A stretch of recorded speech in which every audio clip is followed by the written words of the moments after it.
বৃহস্পতিবার বেলা 11টায় ফেনী সরকারি কলেজ প্রাঙ্গণে নারী হেনস্থা, পর্দা নিয়ে কটূক্তি, শিক্ষার্থীদের সঙ্গে দুর্ব্যবহার এবং অনৈতিক কর্মকাণ্ডের মতো গুরুতর অভিযোগে অভিযুক্ত শিক্ষক বিপ্লব কুমার শীলকে বাঁচানোর অপচেষ্টা এবং তার বিরুদ্ধে বিচার প্রক্রিয়া অনিশ্চিত হয়ে পড়ার ঘটনায় শিক্ষার্থীরা গভীর উদ্বেগ ও তীব্র ক্ষোভ প্রকাশ করেছেন।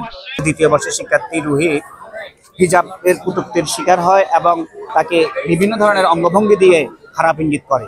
তারই প্রতিবাদে সে ফেসবুকে একটা স্ট্যাটাস দেয় এবং ফেনী কলেজের যে সচেতন যে শিক্ষার্থী সমাজ তারা এর বিরুদ্ধে প্রতিবাদ জানায়। বিপ্লব কুমার শীল শুধুমাত্র শিক্ষার্থীদেরকে নয়, বরং শিক্ষিকাদের, যে ফেনী কলেজে যারা বিসিএস ক্যাডার বা যারা শিক্ষা প্রদান করছেন তাদেরকেও নানা ধরনের অশ্লীল অঙ্গভঙ্গি, অশ্লীল কথাবার্তা বলে সবসময় হেনস্থা করে যেত।